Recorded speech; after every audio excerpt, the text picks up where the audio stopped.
Start. I will record the session, and after the session, once it's posted to the cloud, I will share the recording as well as this particular spreadsheet that we will be working on. I'd like to welcome you to session 1 of financial accounting. I am Ahmet Kegin. I will be running the sessions this semester. What we are going to do today is a quick introduction to financial accounting, go over some exercises that I'm hoping will help you understand what's being covered until now, plus help you with the problem set as well. Towards the end, I'm planning to carve out some time for questions and answers. It doesn't mean that you can ask a question when I'm going over the material. Please do so. You can unmute yourself and ask the question, or you can use the chat box. I am monitoring the chat box to the best I can. And that is pretty much it. Before we get started, any questions about the logistics, anything that is not kind of session 1 topic related, about the course, about the book, anything?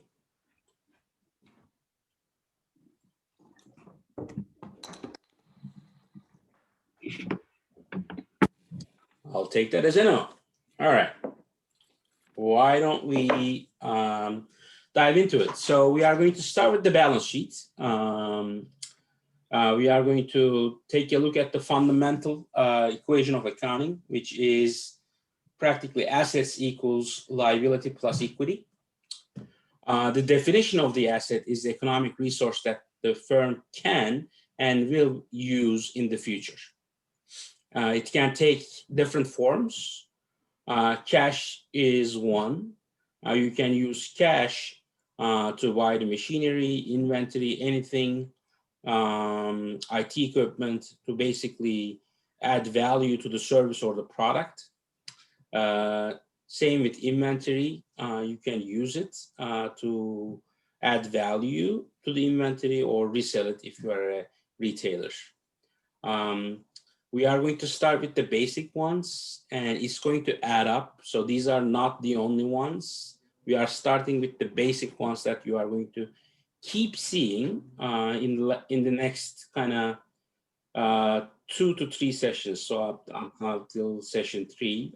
By session 3, you should be, by solving the problems and going over the session material, you should be fairly familiar with these different account types. So I'm not expecting for today, I'm not expecting for you to know everything, but as you solve again, as we solve problem sets together, and as you do the problem sets on your own, you will basically understand what is what and what goes where, basically.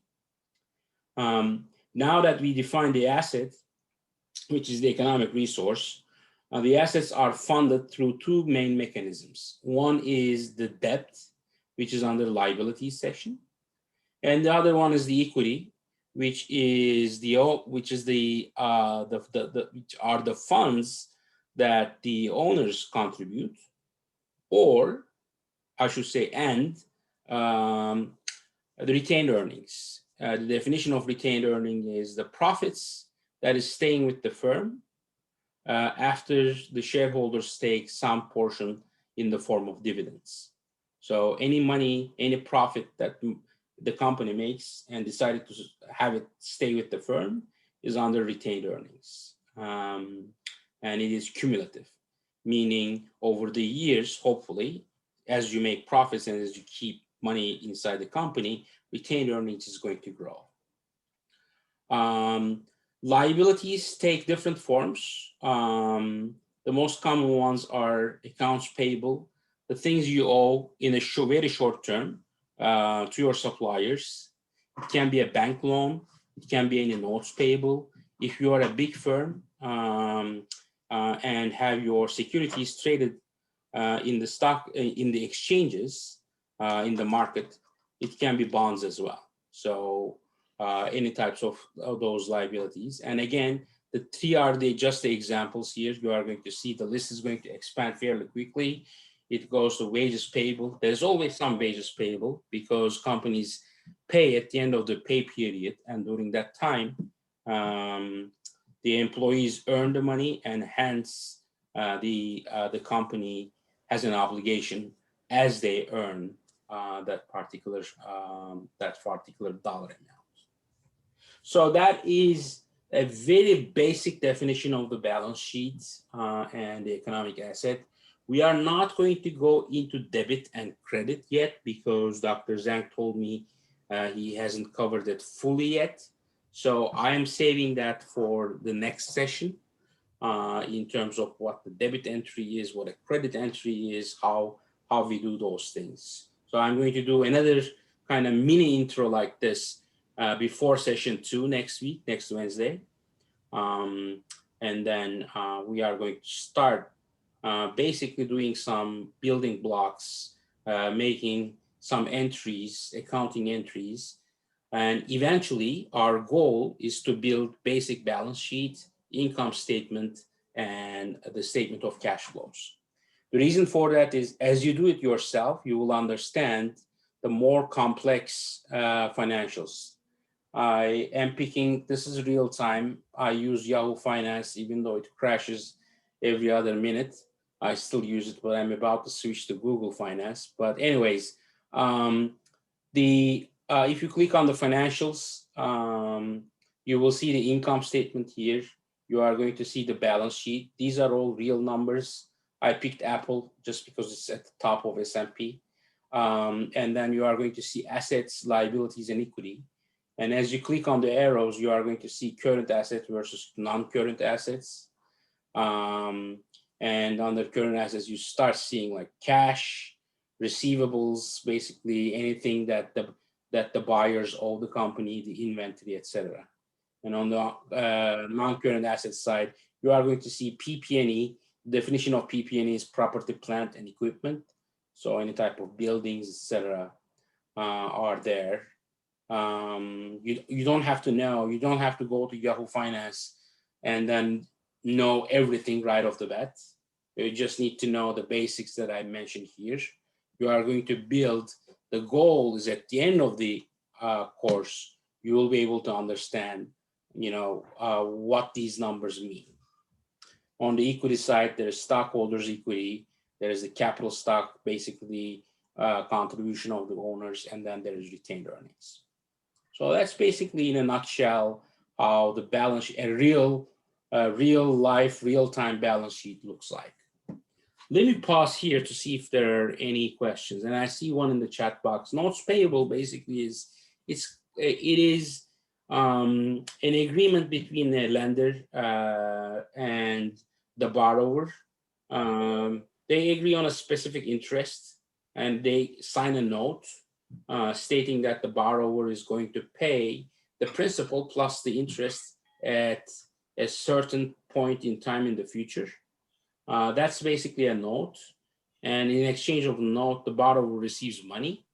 So, and it's recorded as a liability at that point. Does that answer the question, Shruti?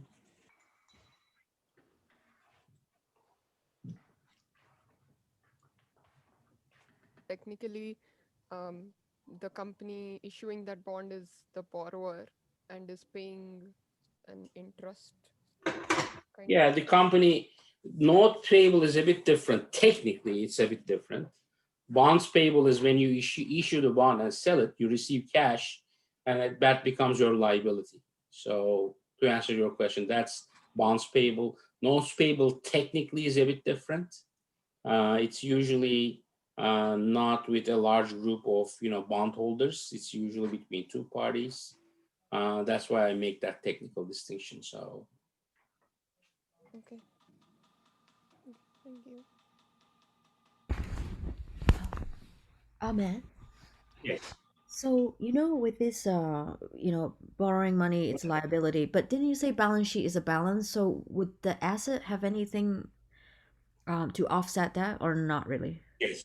So when you issue bonds, you are going to increase your liabilities. In exchange, you are going to get cash. You are going to increase cash. So at the same time, liabilities and assets increase at the same time. Right. Thank you. But that's, again, that is, I want to make sure that Dr. Zhang covers material before I cover. And yeah, that's the reason why I'm not going to cover that particular thing today. Okay. I'm going to cover it in detail in session 2. I'm happy to answer the questions, don't get me wrong. But I want him to cover it first. And then we are going to see how we are recording transactions, which is affecting two sides, usually two sides of the equation. So, Thanks a lot. mhm.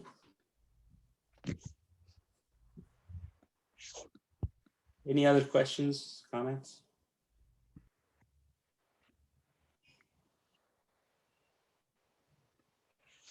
Why don't we take a look at the first problem here? The goal is to start relatively easy and then build on top of it. So you get basically the fundamentals. We have a retailer ABC, and the total assets of the ABC retailer is 16,787. And they have a liabilities in total of $13,072. The first question is, what is the amount of the retailer ABC's equity? So we need to find the equity. What do you think I should do? You don't need to give me an answer. The last thing I want to know a numerical answer, but I want basically, how would you go about this? Fraction. So you are going to look at assets equals liability plus equity. You know the asset, you know the liability, and you are going to solve practically this equation, right? Basically, you have an equation where you have 16,787 on one side and $13,072 plus what's being asked is equal to the 16,787. So we are going to solve that equation. When we solve that equation,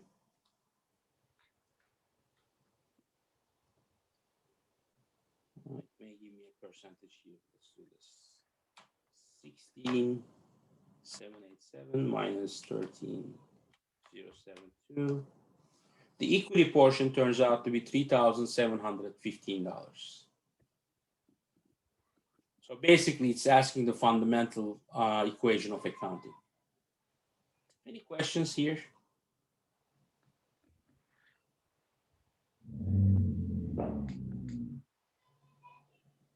Next question is, does retailer ABC receive more financing from owners versus non-owners? Basically, what it's asking is ABC's assets funded through non-owners, which is liabilities, the lenders, or the owners, which is the equity side? That's the question. And we can look at the numbers. The non-owners part, the lenders part, is 13,000, whereas the owners part under equity is 3,700. By a healthy margin, the operations are funded by debt. So the answer to this question definitely is it is funded by non-owners, the majority. The more financing is received from non-owners in the sense that it's their lenders. And it can be, again, to my earlier point, it can be anything. It can be the suppliers in the form of accounts payable. It can be bondholders if there are bonds outstanding. It can be notes payable. It can be anything. It can be also wages payable or even taxes payable if you owe money to the IRS. So that's kind of the net result. And then what percentage of financing is provided by owners is the question. What we need to do is divide equity by assets. Let's see. Let's do that here to see if it makes, oh, I see what's going on. Let's do this. 13 divided by 16,787. So 22% of the assets are financed by the owners. 1 minus the 22%.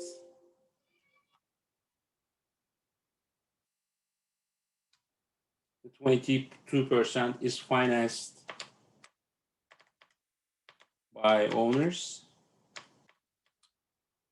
financed by lenders, non-owners. Lenders is technically not an exact right term because, as I mentioned, it can be the IRS in the liabilities section. It technically doesn't lend you, you still owe them, but they are non-owner. So non-owner is a better word. I'll just keep it there. Basically, the vast majority of the operations are financed by the non-owners. It may indicate a red flag. We don't know the details of the company. We don't know the income statement and the statement of cash flows, but it may indicate a red flag in the sense that the company has too much debt. We are not going to go into that detail yet. Towards the end of the course, we will also analyze a little bit the health of the company in terms of debt to equity ratio or debt to asset ratio. So we will briefly cover those. But for now, all you need to know is for this, in this particular case, the vast majority of the assets is financed by liabilities. Ahmed, Any questions on this one? I have a question. Yes. It's a little bit above, like, outside this, but non-controlling interest. We came across with this today. Is that considered owners financed by owners or non? Like, it's shareholders' equity, right? Not It is non. shareholders' equity, yes. Okay, thank you. That was it.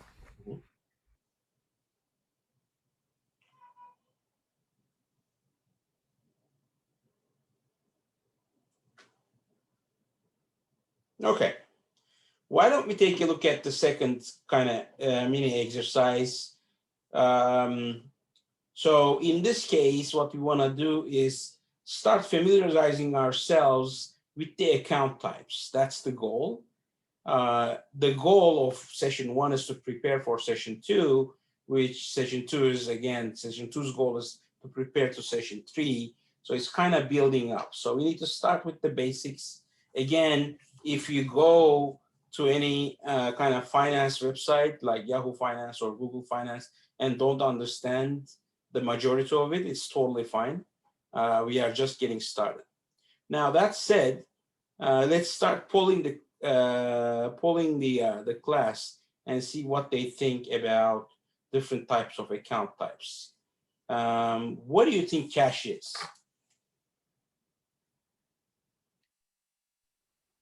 Is it asset? Yep. Asset. It is asset. Yep.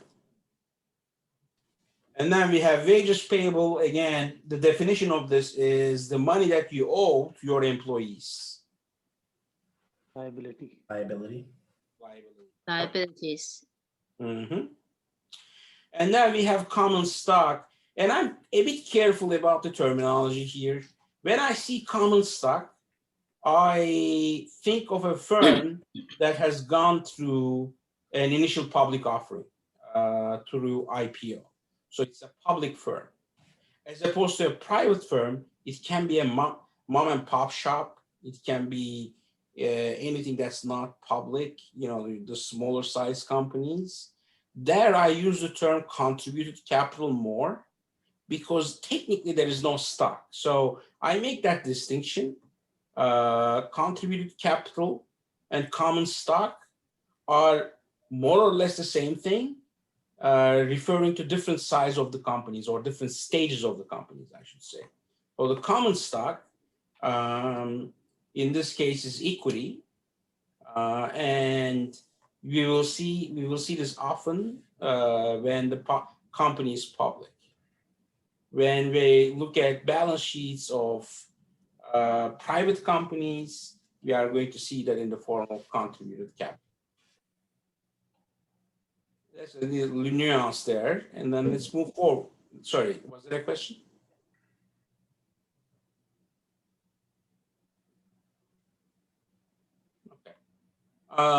Equipment,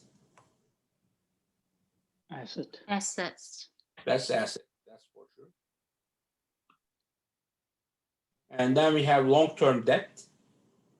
It can be a long-term bank loan. It can be a long-term bond, like a 10-year bond, etc.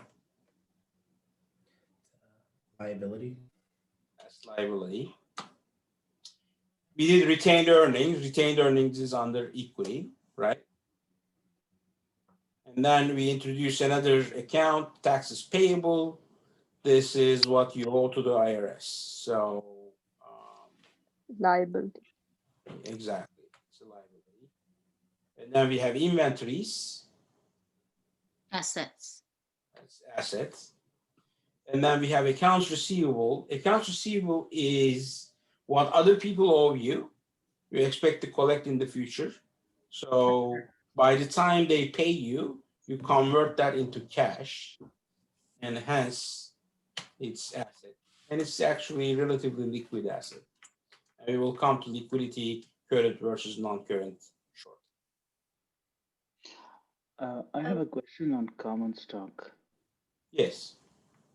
So let's take an example of companies that give out, performance-based RSU or something, right? Yearly bonus. So isn't that a liability for the company? I mean, they have to give it out, right?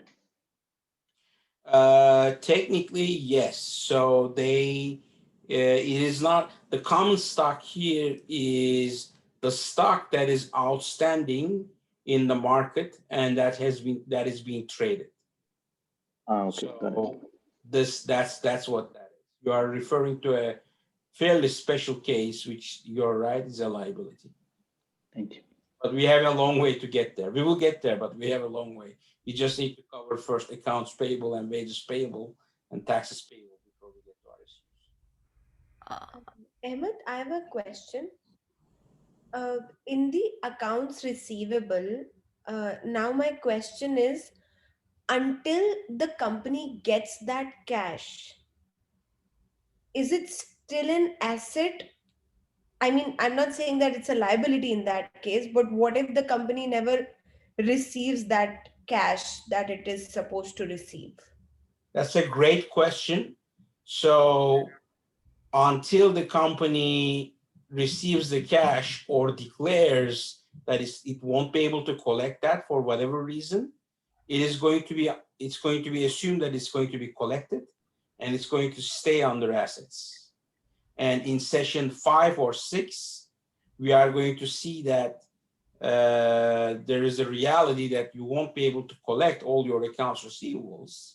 And as a result, you are going to put some buffer there and you are going to basically say, I have $100 outstanding. I'm estimating that I won't be able to collect $2 out of that.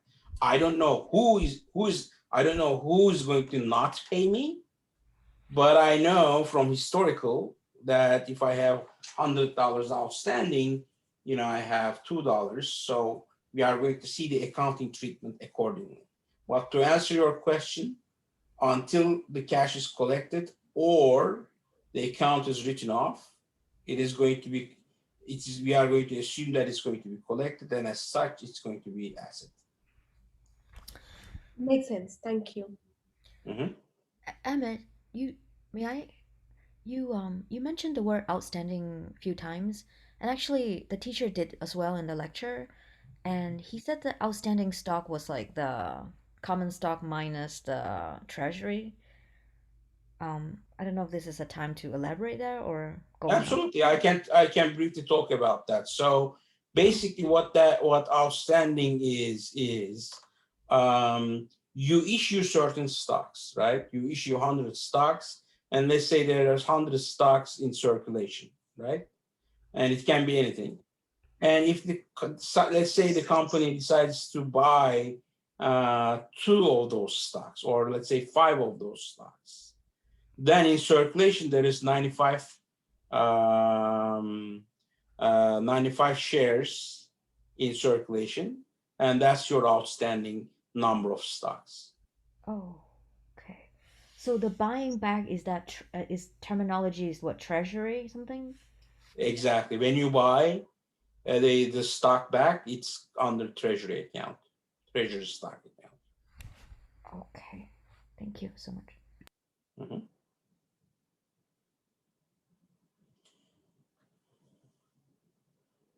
And I just saw your comment, to my earlier point about accounts receivable. Yes, that's the allowance for bad debt. And we are going to cover it in, I want to say session 5.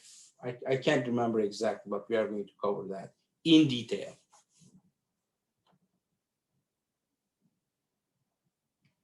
Any questions, comments?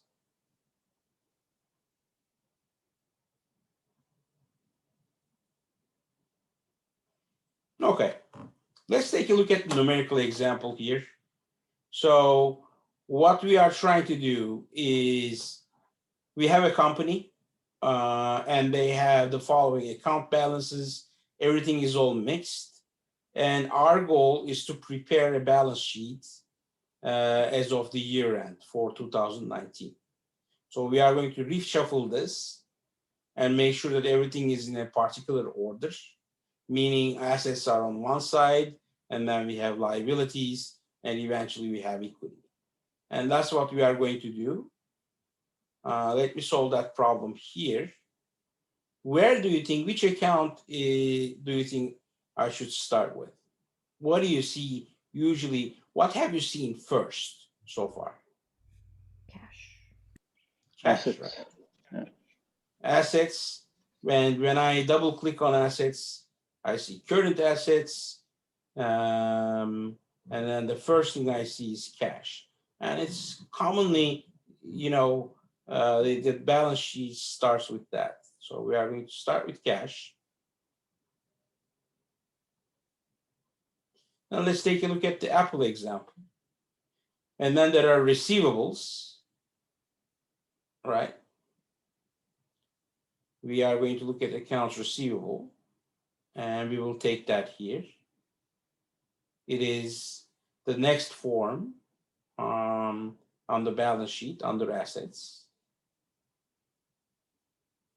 And then you may not know this by now, and we don't expect it, to be honest with you, to know the order, whether accounts receivable is prior to inventory or not. You don't need to know that. All you need to know is, inventory definitely is a liquid asset. You can relatively easily sell it and convert it to cash, and that's why what we mean by current. Within a year of time, you should be able to basically sell it, convert it to cash. So we have inventory, and then we have another supplies inventory here, depicted as a separate line item, which is totally fine, but we do the inventory right here. Ahmed, what's the difference between inventory and supplies inventory? Inventory usually is for a retailer, it is the things that the retailer sells. So for a grocer, it can be any grocery item. Whereas supplies inventory is your pen, paper, those types of office supplies. It's depicted as a different line item here.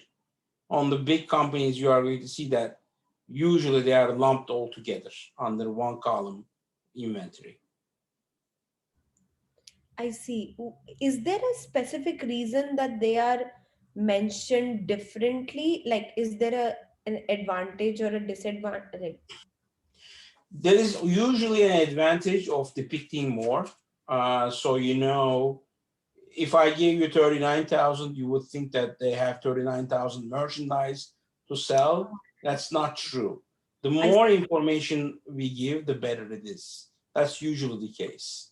makes And sense. we are going to see that in action going forward. We are going to give more information than needed.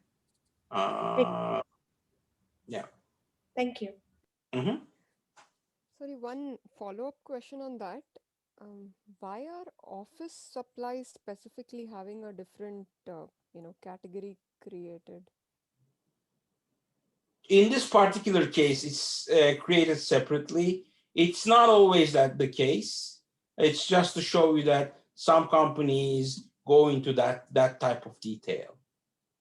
Nothing more than that. But there But aren't, sorry, go ahead.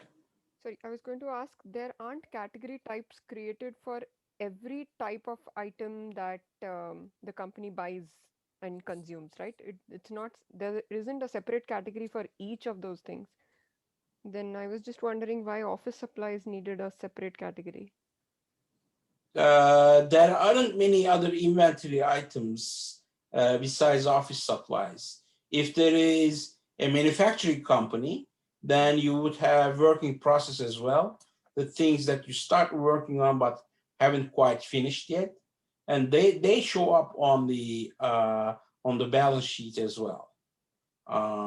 So, for example, if you look at a balance sheet of a automobile manufacturer, you are going to see your regular inventories, which is finished cars, and then you are going to see work in process inventory.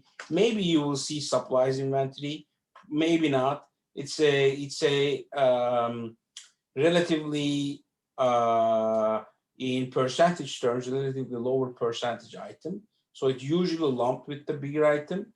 In this particular case, it's just giving you separately. There is no harm in it. There's definitely no error in it.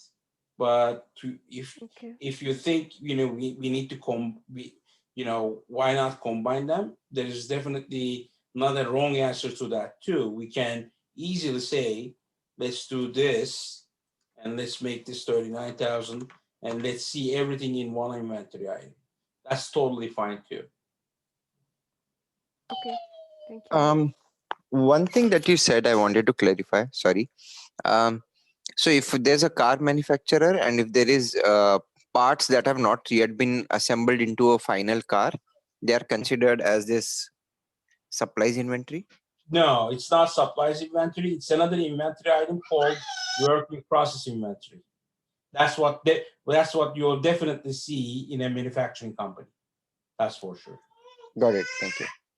Because work in process inventory usually has a substantial dollar amount associated with it.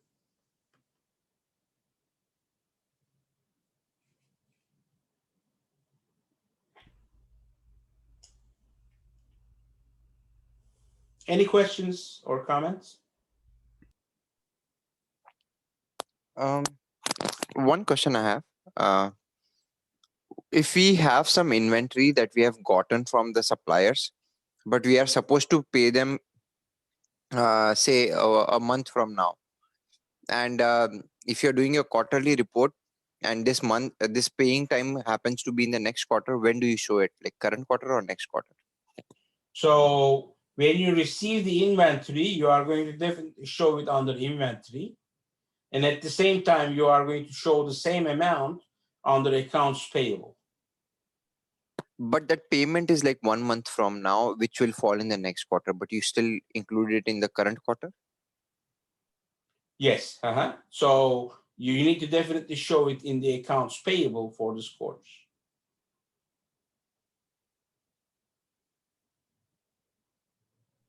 Thank you. And it doesn't have to be next quarter. It can be 2 quarters down the road. You still need to show it under your inventory because you received it. And you still need to show it under accounts payable, whether you pay it a month from now, a quarter from now, or 2 quarters from now. Okay, so let's say the example you gave, it is like say 3 quarters from now. So do you show them as payable in every quarterly report or only for that quarter when you receive Every it? quarterly. So you start with it until you pay it. It's going to show up in every balance sheet. Okay, accounts payable. Thank you. The accounts payable is also cumulative, meaning once it's there until it's paid.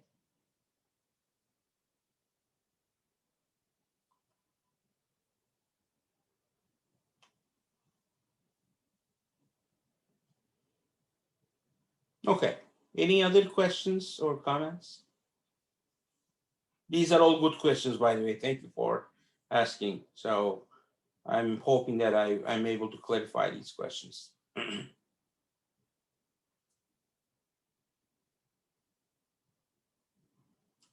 Let's see, we have, do we have any other asset type here? Yeah, equipment, right? We have equipment, Land. Goodwill. we have equipment, we have land, we have buildings, right? Yeah. The reason I put them a bit spaced apart is because these are considered long-term assets. They live longer. You don't usually convert them to cash, equipment, land, and buildings. Hence, these are longer-term assets as opposed to these are shorter-term assets, or in other terms, current versus non-current. But with that, we have our asset base covered. What So about let's take, goodwill? Ahmed, what about goodwill? oh, goodwill is there too. Thank you for reminding. Goodwill is there too. Let's do goodwill too.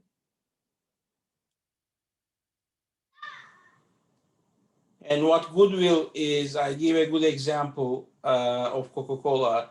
Over the years, Coca-Cola built a good kind of brand name out there. So when you, let's assume a hypothetical scenario where a company buys Coca-Cola outright, there's going to be a book value versus a market value. And the market value is definitely going to be higher than the book value because Coca-Cola's brand is adding to that. So that difference is covered under goodwill. It is a bit advanced topic for now, but I still want to cover it a little bit. So that's what goodwill is and how it shows up in the balance sheets when we cover those. I have a question. Mhm. So land and building, are they always long-term assets? Because for example, if I'm a real estate company that deals with, buying and selling land, and that is my product, right? Like I buy it and I sell it immediately. How can that Yeah. be long-term then? That is not long term then. Your office and the building you operate in, that is considered long term. Everything else you have for sale should be under the current or shorter term assets. Got it. So the building or land should be essential for operation, and that's why. The building you occupy to manage your operations, only that building and only that equipment is considered as long term. Everything else is short term in that.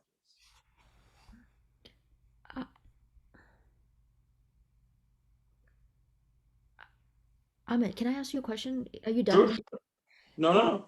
You know how things are usually in the order of liquidation. So between goodwill and patent, if on the proper balance sheet, would you put one first over the other in terms of ordering?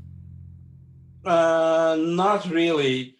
I would literally look at goodwill and other intangibles. Let's Oh. see, goodwill is captured here, and then other intangible assets, the patents, the copyrights, etc., is covered here. So I would go in this order. Okay, so it's important to go in some order there. It's important to go into some order when you are reporting to, obviously, to bodies, to SEC, etc. Then you need to go in a very specific order. But for the purposes of this course, whether you put patents above goodwill or below, it really doesn't matter that much. The thing is, you basically need to know what is current assets versus what's the long-term non-current asset. Okay, thanks a lot. Mhm.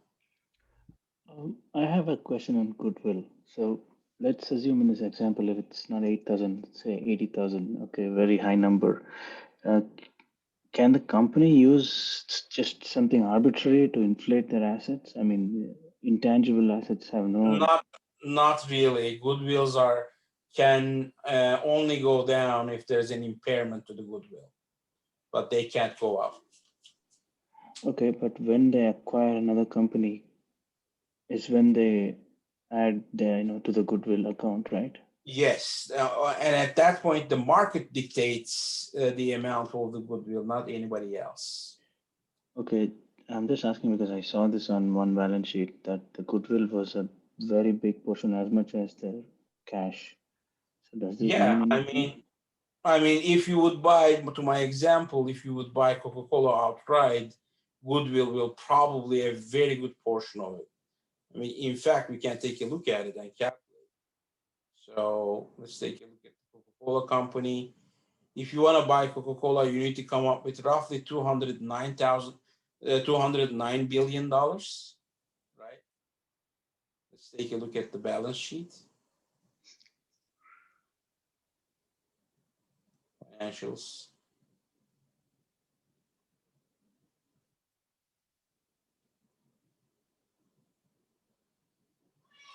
And you are basically buying the equity, right? Mhm. In the amount of $21 billion. The difference between 209 versus 21, the 188 is going to be goodwill. That's going to be a substantial amount. And it can happen if the company has a substantial brand recognition or anything like that. I gave this extreme example of Coca-Cola to make the case. I mean, their market value is in the 200s, whereas their book value is in the 20s. So, Got it. Thanks. mhm. Is there some consensus on whether we should keep the goodwill value high or low? Like, does it help to keep it high? Does it help to keep it low? You can't determine that. It's basically the Market market sells. value minus the book value determines it. You can't make an arbitrary call on the amount of goodwill.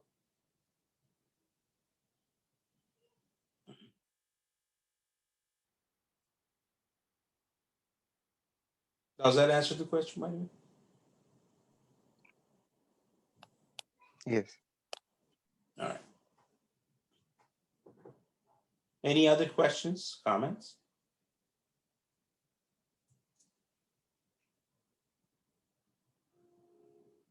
Okay. Then I'm going to do the liabilities section. I see accounts payable here, so I'm going to start with that. And I see bonds payable. Bonds are usually long-term, so I'm going to put it under current. There are two left.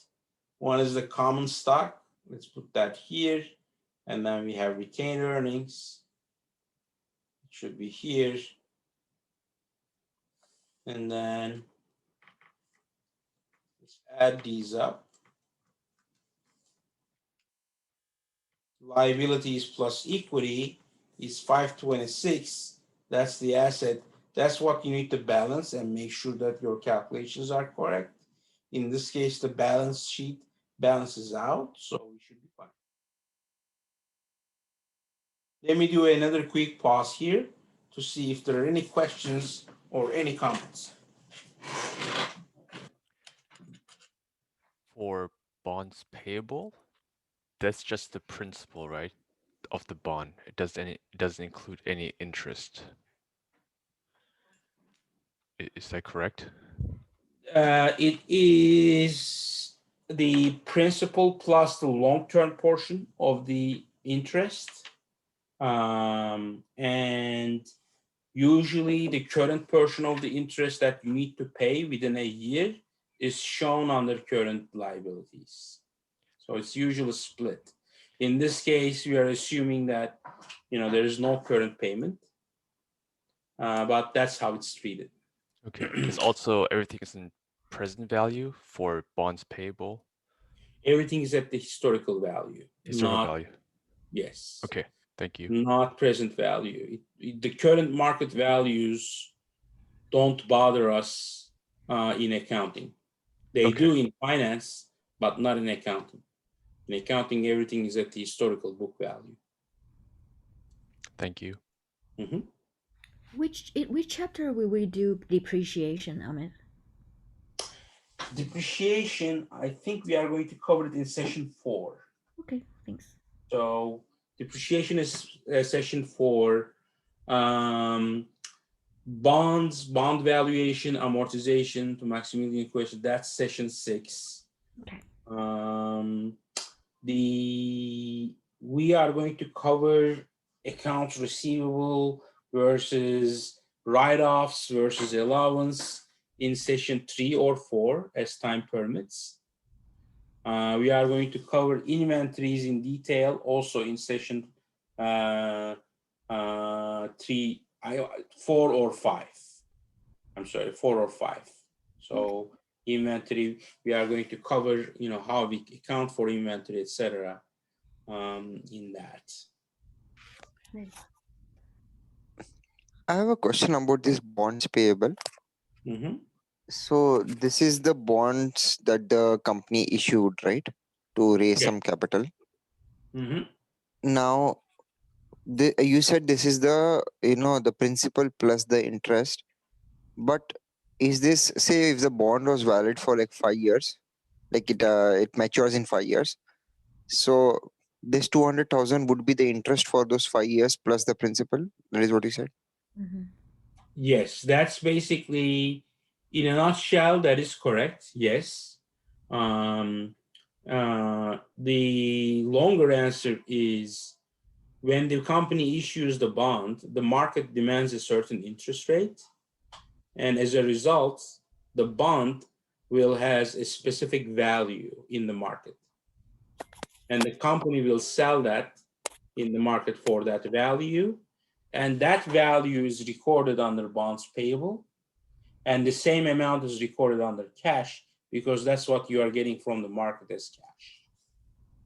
Okay, and where does the interest payment go? So, for example, if these bonds, I don't know if mature is the right word, but if the bonds mature, you need to repay the people, right?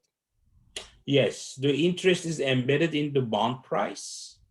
Okay. And how we are recognizing, let's say, a 5-year or 10-year bond, how we are recognizing the interest on a bond is part of our conversation in session 5. Okay, and this interest rate is not variable. That's why we can for sure know what will be the value of this bond. The interest rate is whatever the interest rate was at the time of the issue, not Okay. 2 years down the road.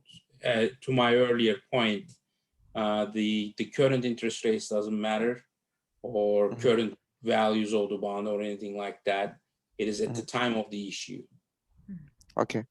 So for example, if this bond has matured and you are paying the people back, so this will go away from the liability and you'll reduce that amount from the cash, correct? Correct. Yes. When you pay that, exactly. That's the treatment. Okay. Thank you. Sorry, can I confirm? Did you basically then say that in bonds payable and in the cash, we don't actually add the exact amount that maybe the firm made by selling that bond? It's not that exact amount that is added here then. No, it's the whatever the market value is what the company receives as cash, and that's the amount that increases cash, and that's the amount that is recorded under bonds payable. But will that market value be the same that the company actually received as cash? Yes, the company will receive the cash, whatever the market value of the bonds at the time of sale is. No, right? But Because there is an interest component. yeah, That is what she's pointing, I think.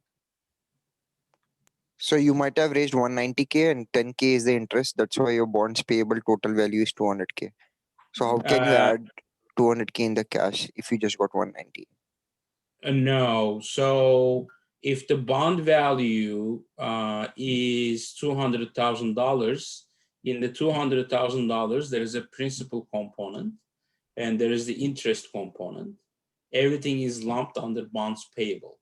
And that's what you are receiving from the market, and that's what you need to record as cash.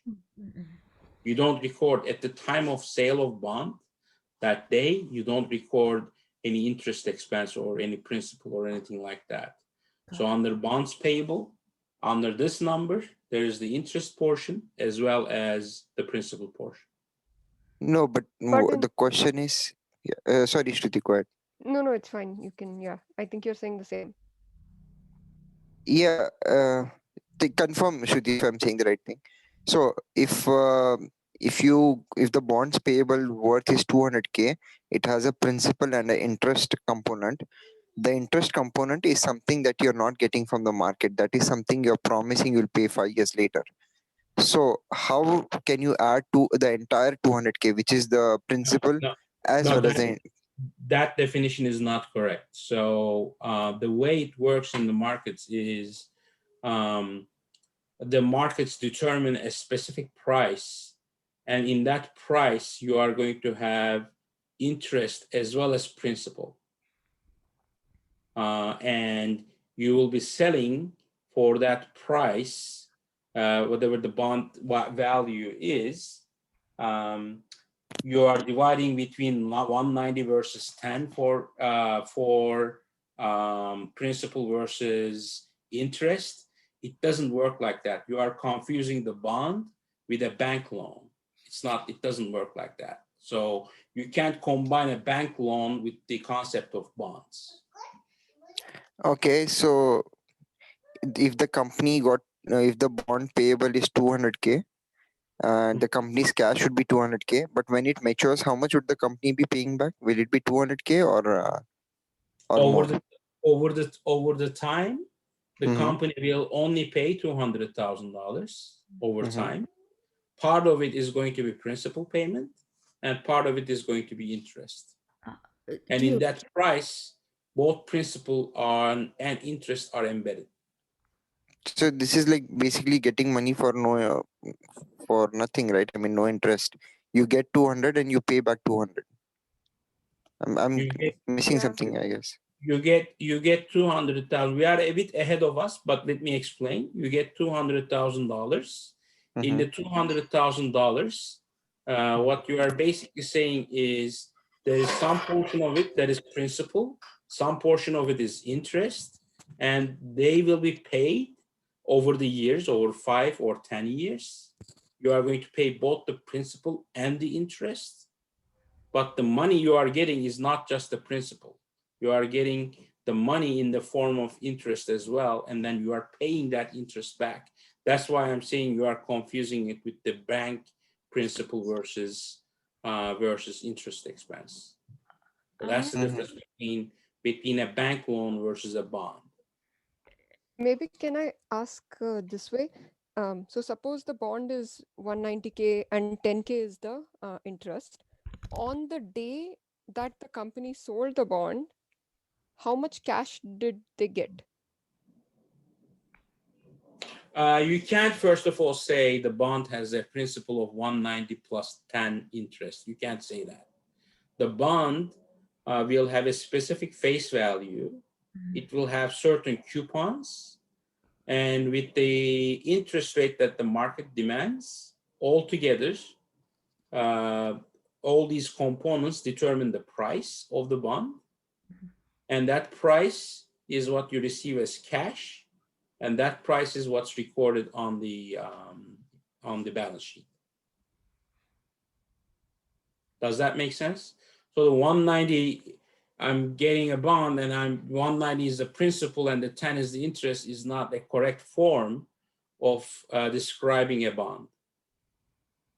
I understand the interest will be whatever percentage, and suppose the bond is for 5 years, then over that term, suppose the interest is going to be totally 10K.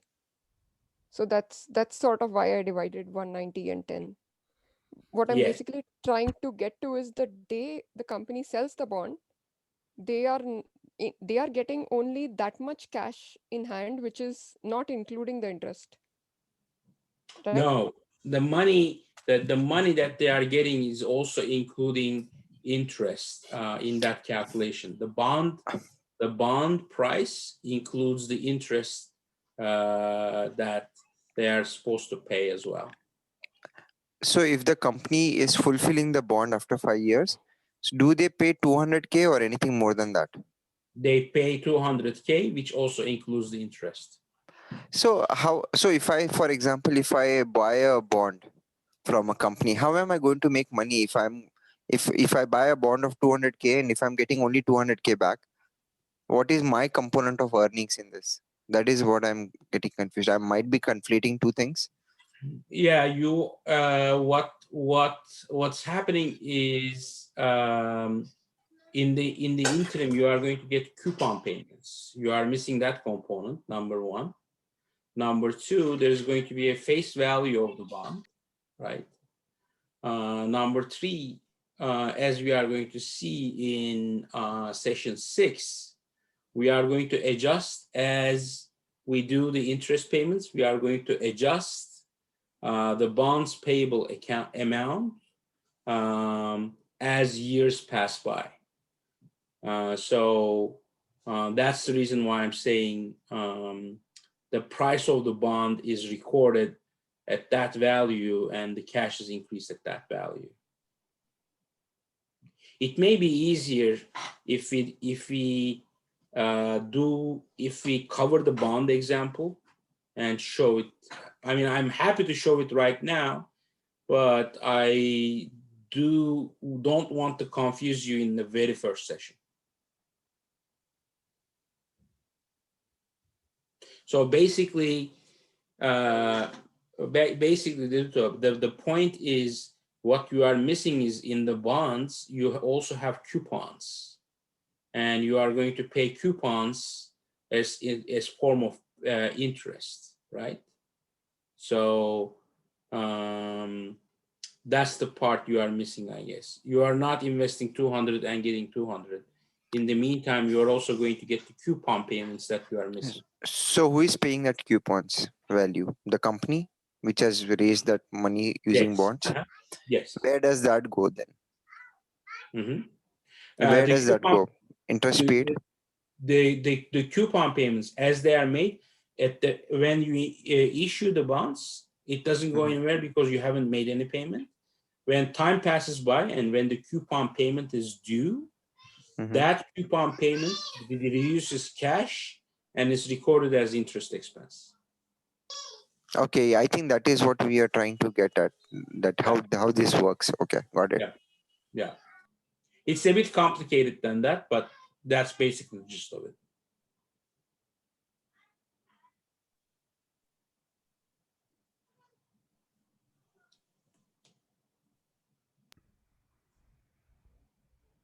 Any other questions? Any comments?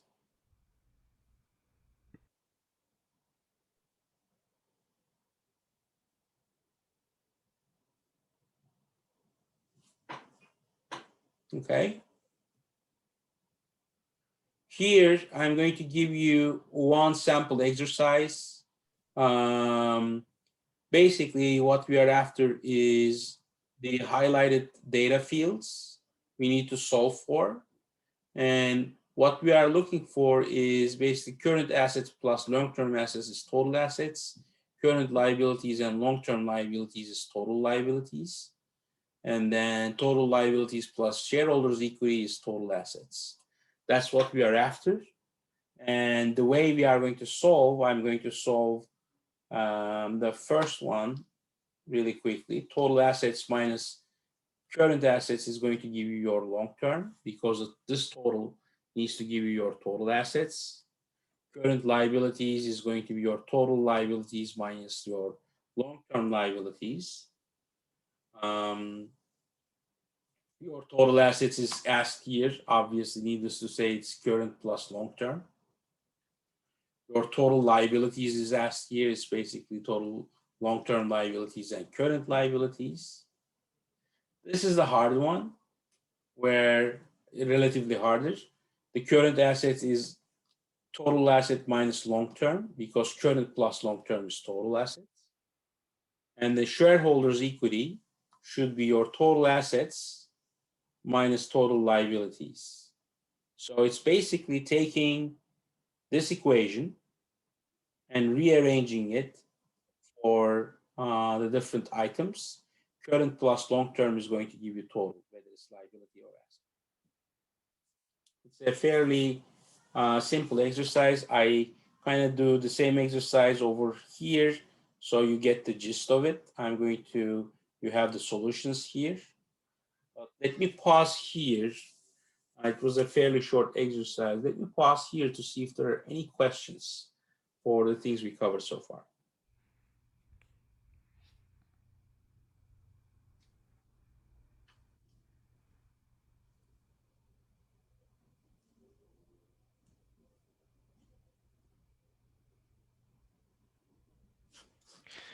All right. I am going to stop recording.